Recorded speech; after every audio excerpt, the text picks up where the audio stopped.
What is up? What is going on, everybody? Welcome back and welcome into the channel. And we are 24 hours away from the biggest playoff game, certainly the biggest home playoff game Seattle Mariners have played in 24 years. Game 5 of the ALDS against the Detroit Tigers in T-Mobile Park in Seattle. Let me know in the comments down below how you're feeling. You're excited? Have you taking a deep breath from yesterday, still frustrated about it? Let me know in the comments down below. While you're there, don't forget to hit the thumbs up to like the video. It helps out tremendously. Hit that subscribe button if you're new or lurking to the channel. Not only are we 24 hours away from a huge game, we've also now had 24 hours to digest game number 4. Get that good night's sleep, get that day of work, school, whatever it is that you do to get ready and get over it as best as you possibly can here.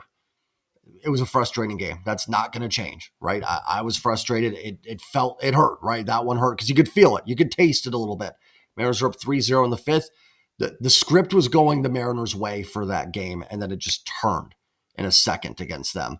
And that's super frustrating. Fans have every right to feel that about that game, every right to be upset about it. But it's time to get back into the optimism mode. And it's time to get ready for a huge playoff game. And it's time to get ready to get loud at T-Mobile Park, get ready, and hopefully have the Seattle Mariners move on to the ALCS for game number 5. Now, my videos, as always, are never meant to tell anybody how to feel. We all cope differently with losses, with wins. So that's not what the point of this is. I'm just trying to get everybody a little hyped up and get ready for a big game tomorrow, because everything the Mariners still want to do is right in front of them. If I would have told you after game 1, if I would have put a poll up on the channel and said, hey, you got 2 options. Either we play game 5, or you take either there's a game 5 and you sign up for that right now, or you take your chances and try to win game 2, 3, and 4. What would you rather do? Would you rather let it play out, or would you say, you know what, I'll take game 5 and we'll take a shot at it? I think 90% of people would have taken their chance, would have gone with game 5 and said, yeah, I'll take a guaranteed game 5 after losing game 1. Mariners got that. They get to come back home for game 5. What did we say after game 2 when they went on the road?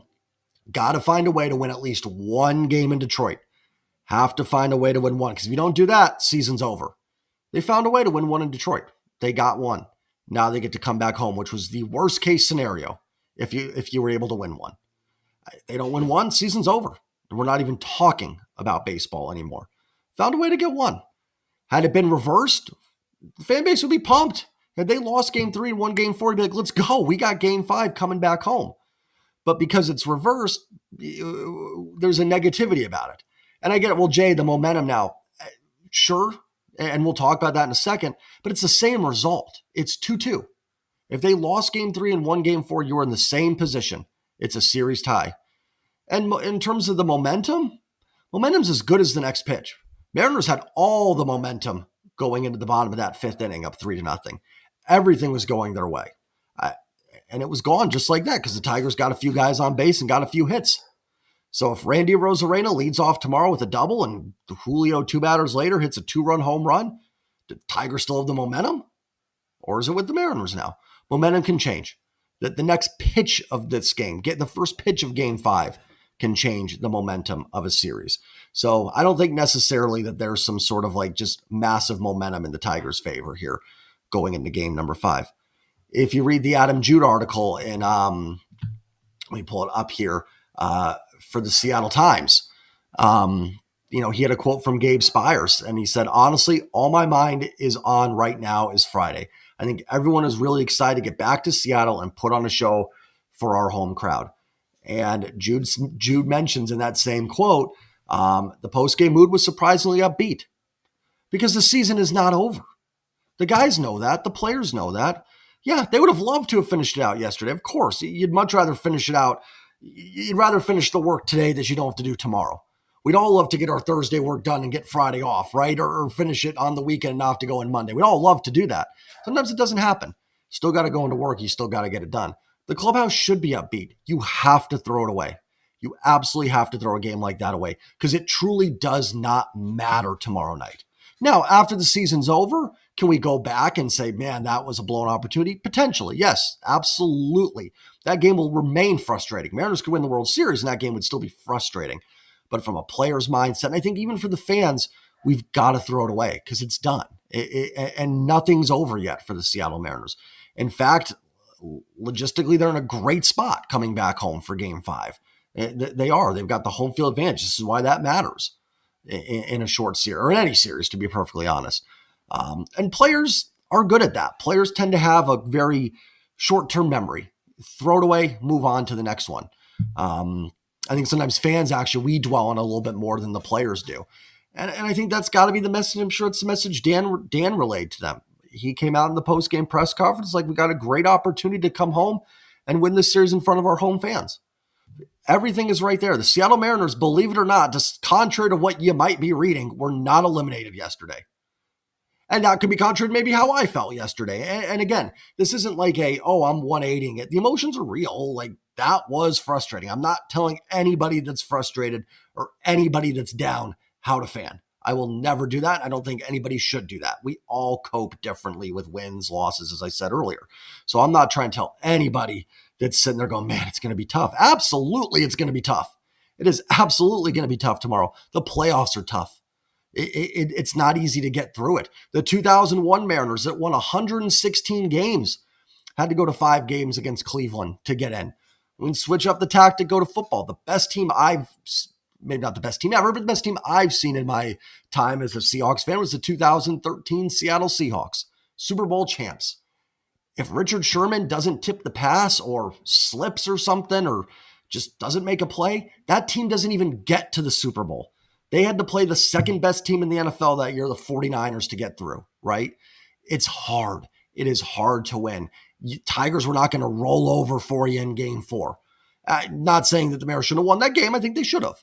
But you weren't going to get a Tiger team who's just going to roll over and make 12 outs in a row without some noise. There's a good baseball team. They are going to fight, just like the Seattle Mariners are going to fight tomorrow with their season now on the line and a chance to advance to the ALCS. Contrary to popular belief, the Mariners are not down 0-2 in this series. They're not down 0-2 heading on the road for 3 games. They're not down 1-2 in a series. They're not up 2-0 and lost 2 in a row. Now have to go on the road for Game 5. They lost 1, won 2, lost 1, and they're coming home for Game 5 of the series. I could name you about 25 baseball teams that would love to switch places with what the Seattle Mariners are doing right now. There's a bunch of teams that didn't even qualify for the postseason that would love to be in this spot. There's a bunch of teams that did qualify for the postseason that would love to be in this spot. Talk about all the wild card teams: San Diego, Cleveland, Boston, Cincinnati. They would take this in a heartbeat. Think the New York Yankees wouldn't take this? They were fighting for their lives at home just to get Game 5 in Toronto. And they couldn't pull it off. Chicago Cubs, I'm not sure the score right now, they are fighting for their lives just to go back to Milwaukee for Game 5. I think the Philadelphia Phillies right now, after what they went through tonight, wouldn't take this. That's what they were playing for on the road in LA. A chance to get home. Just a chance to get home and have a Game 5 in their ballpark. Something the Seattle Mariners have. Something that a lot of baseball teams would love to have the opportunity to do tomorrow. Seattle Mariners get that. Tarek Skubal is outstanding. Not up for debate. No one's debating it. He is probably the best pitcher in baseball. He's also facing one of the best lineups in baseball tomorrow in the Seattle Mariners offense. It's power against power. It's their best against our best. George Kirby threw the ball well in Game 1. One pitch to Kerry Carpenter that truthfully wasn't even that bad of a pitch. Now, I don't think it was a great pitch to Carpenter in particular, but I don't think it was a terrible pitch overall. Kirby was great. He'll be on the bump tomorrow. George Kirby's pitched pretty well in some big games. You can go back to the 22 Game 3 start. We can go back to his start against Houston this year in Game 2 of that series. We can go back to Game 1 this year where he threw the ball very well.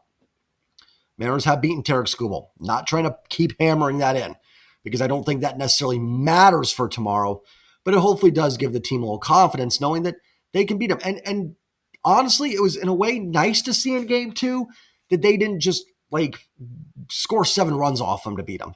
They won a game against him where he was fantastic. Tarek Skubal was great on Sunday night, and the Mariners still found a way to win that baseball game. You don't have to score 8 runs off Tarek Skubal to beat the Tigers tomorrow. That'd be great if the Mariners want to do that. I won't turn it down. Skubal's also now pitched since September 30th. That was when he made the Game 1 start against Cleveland. Tomorrow's October 10th. He will have started now 3 games in that time span. One against Cleveland, where he went 7 and I think a third or 2/3, throwing well over 100 pitches. And he was fantastic, as always. Skubal's great. This is I hope any Tigers fans watch this know this is the point is not to say the school wasn't fantastic. Then he pitched game 2. He's on 4 days rest here in game 5, whereas George Kirby will be on a full 5 days rest. It's not some crazy thing to win this baseball game, right? It's not like the Mariners have to go out and blast the best pitcher in baseball. Just need to keep it close, keep themselves in the game. Hopefully you get him out. Maybe he has a bad day. Maybe he doesn't. Maybe he's dialed in with 7 shutout innings. Good. George Kirby can do the same. And the bullpen can do the same. And you match him, you get into the bullpens and you pull it out. There's tons of ways for the Seattle Mariners to win this baseball game tomorrow. Baseball can be a coin flip. It can be a coin flip when the Mariners are playing the Rockies. Heck, they weren't far off from winning that first game against us. Remember the Josh Naylor double game? Baseball is weird. And it doesn't even have to be just a randomness for the Mariners to win. Mariners are a really good baseball team. Do I think they're in Skubal's head? I don't, probably not. It's not what this is about. The point of them beating him 3 times isn't to say they have his number. I don't think anybody's got Tarek Skubal's number. The point is to show that it's possible, that they can win, that it's not some crazy, oh my gosh, if the stars align, the Mariners will win. That's not what it's going to take. Mariners have to play a good baseball game tomorrow. Do that, they'll be fine. Let's get into some of the questions that you guys asked. I did a little poll yesterday. I was like, do we shave the beard? Do we change the vibes a little bit? Just trying to have some fun. Honestly, I'm kind of looking for an excuse to shave. I don't want to go spend the money to get it done professionally, right? That's what I normally do. And this is what you guys clicked on the video to hear. And right now I just don't want to spend it on that. So I'm like, oh, maybe, so if I'm not good at trimming it. If I do, I'm just going to get rid of it. So I was like, oh, well, let me put a poll up and see what everybody says. But you guys want to keep the beard, so I can't go against what y'all had to say. I also said to drop some questions in there. I know short notice, usually Q&As are longer, but just looking for some ideas to make this video longer a little bit. So let's get into some of your guys and gals questions that you had for me in this one. I'll try it. If I butcher a name, I am very, very sorry. We'll start here with NBeanman8. He says, what do we do about Kirby versus Carpenter? And he says I should carve a trident into my beard. Man, if I knew how to do that, I would certainly try to do it. Maybe, you know what? If they advance, I'll do something. We'll do something with the beard. My wife's probably sitting there shaking her head in the other room, but we'll do something a little crazy if they win tomorrow. As opposed to Kirby versus Carpenter, you hope George Kirby's on his game. Individual performances can be very small sample size. It's crazy to me that Kerry Carpenter has 5 hits and 11 at-bats, and all of them versus Kirby are home runs. And it's not like Kerry Carpenter's a really good hitter, but it's not like he's Barry Bonds, and it's not like it's me out there being George Kirby throwing to him. I probably wouldn't give up a home run to Bonds because I don't even know if I could reach the plate throwing, so it probably wouldn't be a strike to begin with. And Bonds had a great eye, but so it's not like this is some matchup where, it's so obvious to see. I don't really know. The only thing I can think of is that Kirby likes to live at the top of the zone. Carpenter has like a very flat, plain swing. It's not that uppercut swing that like a Riley Green has. So it just plays into his wheelhouse a little bit. I know you're looking for a more in-depth answer game-wise. It depends on where Carpenter's batting in the order. I actually hope Hinch leaves him at leadoff. Great, hits a solo home run, not the end of the world there. I mean, the odds eventually, like, Kirby's got to get him out, without a home run eventually here, right? And the first couple at-bats, I thought Kirby threw the ball well to him, and he was 1 strike away from getting him that third time around. So I think you're very cautious him facing him the third time. It depends on the situation, depends on the game. If the Mariners like up 7-0 and Kirby's cruising, it's a third time through, fine. Let him face them. If there's men on base, if there's nobody on base, there's 2 outs. I think that all factors into the decision Dan's going to have to make there. But just in terms of a getting fired up answer, just hopefully George is on his game and finds a way to get him out there. Like, I don't think anybody should have that much ownage over a pitcher, but I definitely think you got to be very careful third time through for more of like an analytical answer. Have Spire ready. I know Gabe wasn't great in game 4, but that's one game. I really, really would have been nice if Caleb Ferguson was a legit second lefty in that bullpen, because you could maybe make that move a little bit earlier as well. But that's kind of how I would handle it. Parker says, what's the update on the Mariners team mustache if it's still on? Oh, he's talking about shaving the beard, leave the mustache. But he says a handlebar mustache. I did that once about 10 years ago. I actually did the handlebar mustache. I actually think I pulled it off okay. I think I pulled it off okay. Maybe that's what we'll do. If the Mariners do advance here, we'll go handlebar mustache. I'm not sure on the team mustache. I know Dan's still rocking it, and I think I've seen Cal with it a little bit. Aaron, my man, hope you are doing well, my friend. He's got a couple questions. Always appreciate your questions, man. He says, do you think that the home team should have to pay the game payroll to the visiting team when there's a rain delay and they have no roof? So this has always been something that's frustrated me because I feel like visiting teams, obviously, I don't think they should probably have to pay the payroll. Like it would just be the logistics of it. I think it would be hard to do. And they'd probably end up saying, hey, we're not responsible for the weather, even without a roof and everything. It does frustrate me though, because when a home team's in a rain delay at their park, they're in their own clubhouse. They're near their own homes. They're more well adjusted to it. It's the visiting team that's got to sit in the visitors clubhouse, find a way to keep busy in more unfamiliar territory. And it's not their fault, right? What drives me the most nuts is like the game in New York. It starts, Logan pitches 3-4 innings, and then you have to like take him out or something like that because of a rain delay. I do think visiting teams get hurt more by rain delays, and that drives me nuts. And I actually do think kind of something needs to be done about that. Maybe that is a good way to handle the payroll. I don't know, but it does kind of drive me nuts that, like, listen, obviously like, it's not, and the Mariners won game 3, so this is the best example. Like, obviously it's not Spencer Torkelson's fault that there's rain and there's no roof, but it seems like the home teams end up getting more kind of just the luxuries of everything. The visiting teams get hurt more, and they're the ones like, hey, we're ready to play. Not our fault your stadium ain't ready to go. That's kind of how I would view it. Like, hey, I'm here to play baseball, or I'm here to play football. Your field isn't in good condition. Not my fault. Like, you guys pay the price for it a little bit. So it does get frustrating. Like, and maybe there should be something. It is something that's bothering me. So I love that question. Thank you, Aaron. His second question is, what is the ideal World Series matchup for you? Who do you hope wins if the Mariners are eliminated? Ideally for me, I'm assuming first question can include the Mariners. I would say Mariners, man. Cubs, I don't love the Cubs pitching necessarily. I don't love the Brewers either. But man, they just kind of find a way. They're scrappy. Obviously, Dodgers would be very, very difficult. So I guess the Cubs, and getting to see a World Series game in Wrigley Field would be very cool. Who do I hope wins if the Mariners are eliminated? I was going to say the Phillies for my in-laws, but they were just eliminated. I guess the Blue Jays or Brewers, to be honest. Cubs got theirs. Congrats. Like the Red Sox, like glad when they first won it, but okay, we've seen enough of you. Probably not going to root too hard for the Tigers if they beat the Mariners, but I don't have anything really against the Tigers either. Honestly, like if the Mariners are eliminated, there's not a team left that I don't like. Anybody but the Dodgers probably would be fine for me. Like I said, the Tigers would be tough just out of like natural spite for having them, beating the Mariners. And it'd probably be the same for the Jays if the Mariners do advance. So, if the Mariners lose to Tigers, probably not Tigers. They lose to Jays, probably not the Jays. But if not, Jays or Brewers would probably be my teams. Probably the Brewers. I think that'd be a fan base. It'd be cool to see get a World Series title. So I'll go with the Brewers.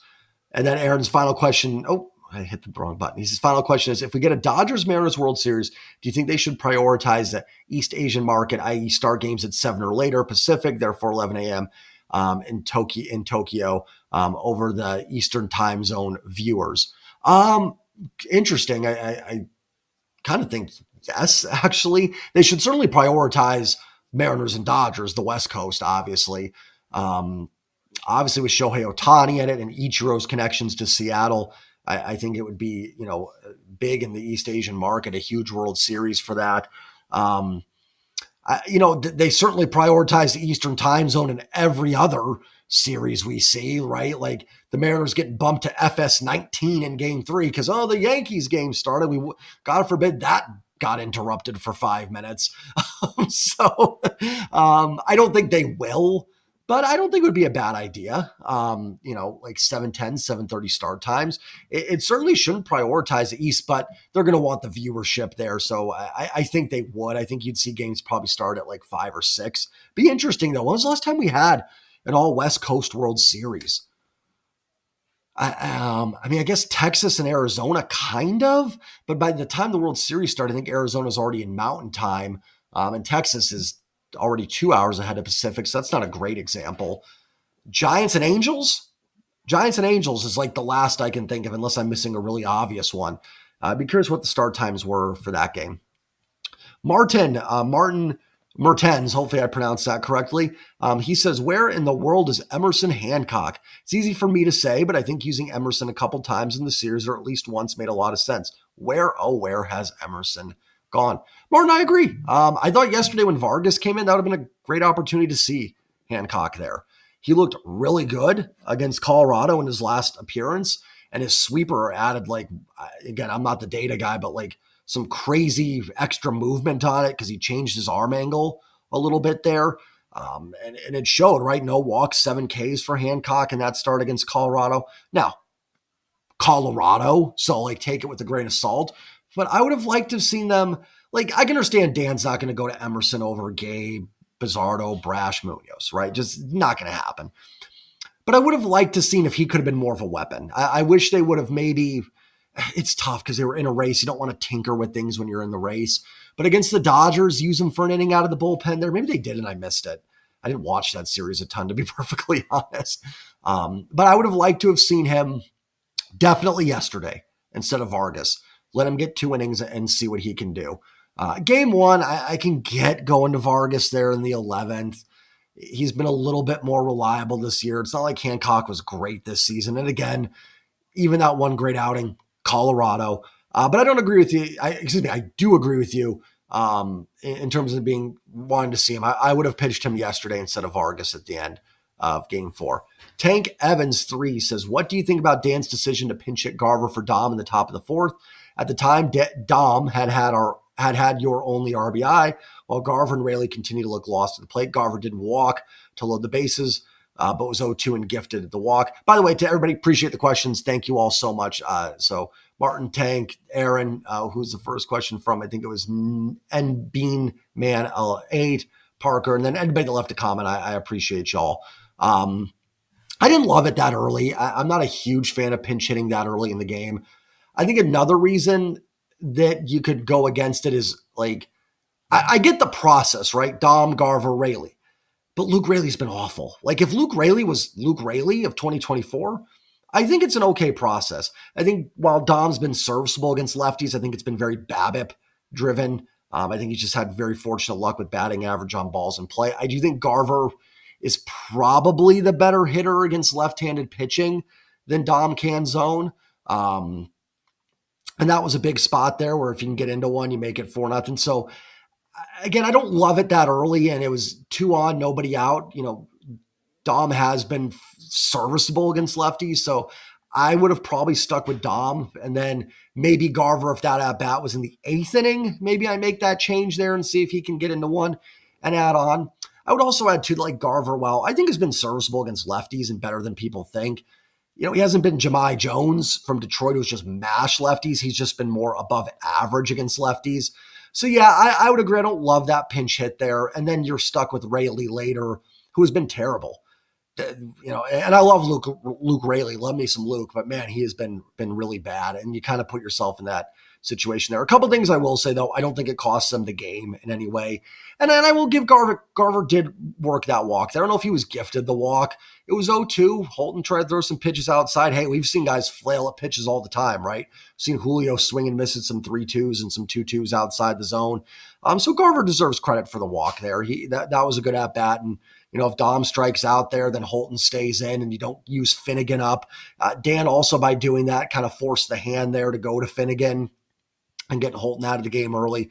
So, like, again, I don't know if I would have done it that early. I don't think it was terrible decision-making. But then, like I said, you do get stuck.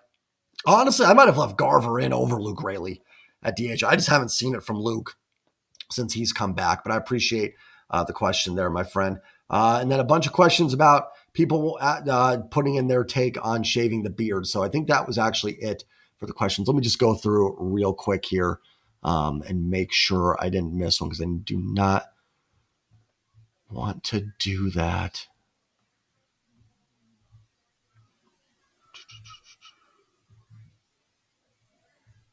Jacob Davis wants me to shave the beard, get superstitious, different kind of magic. I kind of wanted to. I kind of want to, but I can't put up the poll, have you guys say no, and then do it. My fate was in your very kind hands. Thank you all for the questions. Appreciate it. Game 5 tomorrow. Let's go get it.